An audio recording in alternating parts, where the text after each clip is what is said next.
ഇന്ന് നമ്മൾ നോക്കാൻ പോകുന്നത് തിങ്ക് എന്ന വാക്ക് എന്തിനാണ് ഉപയോഗിക്കുന്നത് എന്നുള്ളതാണ്. അപ്പൊ നമ്മൾ തിങ്ക് എന്ന് കേൾക്കുമ്പോഴേ നിങ്ങൾ പറയും ഞാൻ വിചാരിക്കുന്നു എന്നാണ് അർത്ഥമെന്ന്. ഇപ്പൊ നമ്മൾ ഇങ്ങനെ പറയോ, ഞാൻ വിചാരിക്കുന്നു അവള് വീട്ടിലാണെന്ന്, ഞാൻ വിചാരിക്കുന്നു ഇത് നല്ല ഐഡിയ ആണെന്ന് നമ്മൾ അങ്ങനെ പറയുമോ? നമ്മൾ അങ്ങനെ പറയുന്നത് കുറവാണ് അല്ലേ. നമ്മൾ പറയുന്നത് എന്താ, എനിക്ക് തോന്നുന്നു അവൻ വീട്ടിലാണെന്ന്, എനിക്ക് തോന്നുന്നു മഴ പെയ്യുമെന്ന്, എനിക്ക് തോന്നുന്നു ഇത് നല്ല ഐഡിയ ആണെന്ന്. അപ്പൊ നമുക്ക് പറയേണ്ടത് ഐ തിങ്ക് എന്നാണ്. ഐ തിങ്ക് എന്ന് പറയുന്നത് ഏത് ടെൻസ് ആണ്? പ്രസന്റ് ടെൻസ് ആണ്. അത് നിങ്ങൾ മറന്നു പോകല്ല. I think he is at home.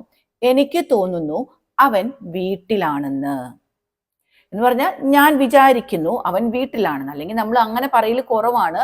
എനിക്ക് തോന്നുന്നത് അവൻ വീട്ടിലാണെന്നാണ്. എങ്ങനെ പറയാ? I think he is at home. കാരണം ഐ തിങ്ക് എന്നുള്ളത് പ്രസന്റ് ടെൻസ് ആണ്. ബാക്കി നമുക്ക് പ്രസന്റ് ആണ് പറയേണ്ടത്. ഇനി നമ്മൾ പറയാം I think this is A good idea.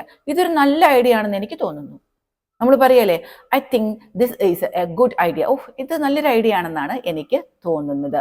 അപ്പൊ നമ്മൾ ഉപയോഗിച്ചത് ഐ തിങ്ക് ആണ്. ഞാൻ വിചാരിക്കുന്നു എന്ന അർത്ഥമുണ്ട്, അതേപോലെ തന്നെ എനിക്ക് തോന്നുന്നു. I think she likes you. അവൾക്ക് നിന്നെ ഇഷ്ടമാണെന്ന് എനിക്ക് തോന്നുന്നത്. I think she likes you. നിന്നെ അവൾക്ക് ഇഷ്ടമാണെന്ന് എനിക്ക് തോന്നുന്നു. അപ്പോൾ എനിക്ക് തോന്നുന്നു എന്നാണ് നമുക്ക് പറയേണ്ടത്. അപ്പൊ നമ്മൾ ഞാൻ വിചാരിക്കുന്നു എന്ന് പറയുന്നതിനേക്കാൾ കൂടുതൽ നമ്മൾ പറയേണ്ടത് എനിക്ക് തോന്നുന്നു എന്നല്ലേ നമ്മൾ കൂടുതൽ പറയേണ്ടത്. അപ്പോൾ ഓർത്ത് വെക്കുക, അവിടെ നമ്മൾ ഉപയോഗിക്കേണ്ടത് ഐ തിങ്ക് ആണ് ഉപയോഗിക്കേണ്ടത്. പിന്നെ നമ്മൾ പറയും എനിക്ക് തോന്നി അവൾക്ക് എന്നെ ഇഷ്ടമാണെന്ന്, എനിക്ക് തോന്നി അവൾ വീട്ടിലുണ്ടെന്ന്. അപ്പൊ അതൊക്കെ എന്താണ്? എനിക്ക് തോന്നി എന്നുള്ളത് എന്താണ്? പാസ്റ്റ് ആണ് അല്ലെ. അപ്പൊ നമ്മൾ അവിടെ ഐ തോട്ട്, അതായത് ഞാൻ വിചാരിച്ചു അവൻ വീട്ടിലാണെന്ന്. I thought he was at home. നേരത്തെ നമ്മൾ പറഞ്ഞത് I think he is at home. ഇപ്പൊ നമ്മൾ പറയുന്നത് I thought he was at home. അവൻ വീട്ടിലാണെന്ന് ഞാൻ വിചാരിച്ചു, അല്ലെങ്കിൽ അവൻ വീട്ടിലുണ്ടെന്ന് എനിക്ക് തോന്നി. അവിടെ കൂടുതലും വരുന്നത് എന്താ? ഞാൻ വിചാരിച്ചു എന്ന അർത്ഥത്തിലാണ് വരുന്നത്. അപ്പോൾ ഐ തോട്ട് എന്ന് പറഞ്ഞാൽ എനിക്ക് തോന്നി, അല്ലെങ്കിൽ ഞാൻ വിചാരിച്ചു എന്നാണ് പറയുന്നത്. അതേപോലെ പറയും I thought he knew the answer. അവന് ഉത്തരം അറിയാമെന്ന് ഞാൻ വിചാരിച്ചു, അല്ലെങ്കിൽ എനിക്ക് തോന്നി അവന് ഉത്തരം അറിയാമെന്ന്. I thought he knew. കാരണം വേർബ് സെക്കൻഡ് ഫോമിലോട്ട് പോയി. കാരണം ഐ തോട്ട് എന്നാണ് നമ്മൾ പറഞ്ഞത് അല്ലെ, എനിക്ക് തോന്നി അല്ലെങ്കിൽ ഞാൻ വിചാരിച്ചു എന്ന്. I thought you were BC.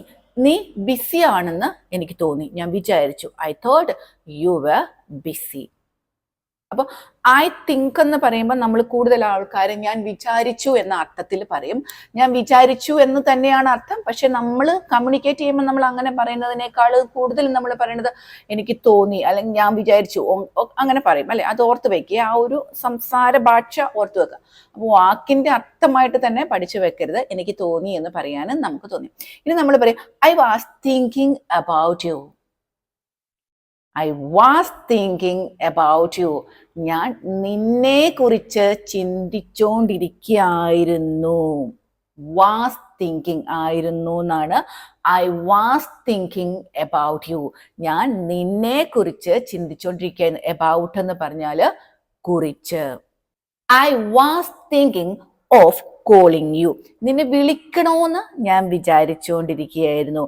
I was thinking of calling. ഇതൊക്കെ നമുക്ക് ഉപയോഗിക്കേണ്ട സെന്റൻസ് ആണ് അല്ലെ.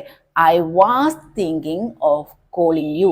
നിന്നെ നിന്നെ വിളിക്കണമെന്ന്, കോളിങ് യു, വിളിക്കണമെന്ന് ഞാൻ ചിന്തിച്ചോണ്ടിരിക്കുകയായിരുന്നു, ഞാൻ ഓർത്തോണ്ടിരിക്കുകയായിരുന്നു.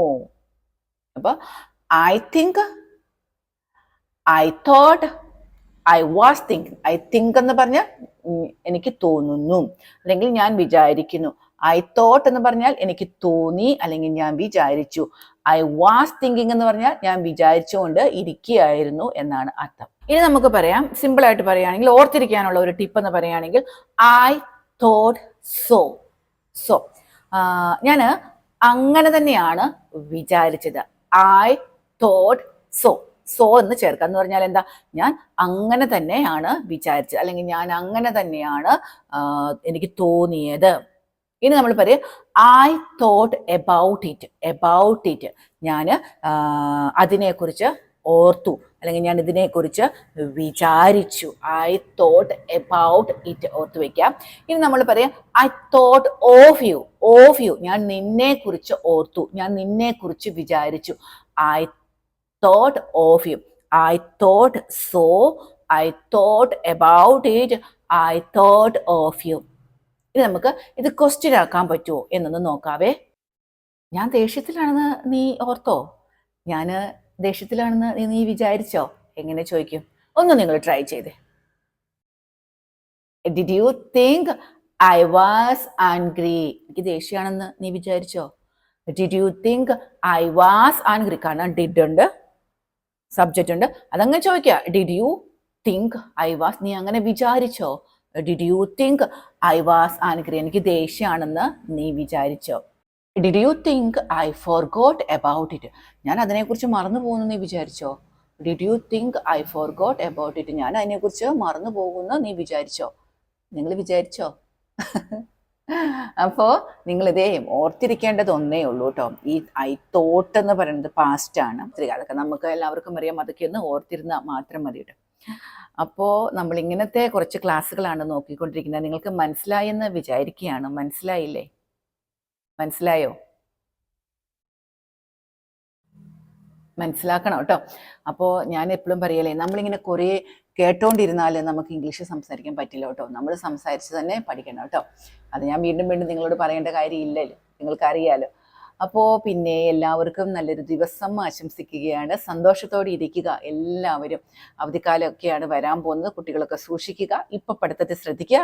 അവധിക്കാലം നന്നായിട്ട് എൻജോയ് ചെയ്യുക. പക്ഷേ എല്ലാവരും അവരവരുടെ ഹെൽത്തൊക്കെ സൂക്ഷിക്കുക കേട്ടോ. അപ്പോൾ എല്ലാവർക്കും നല്ലൊരു ദിവസം ആശംസിക്കുകയാണ്. നമുക്ക് അടുത്ത ദിവസം വീണ്ടും കാണാം. Bye bye.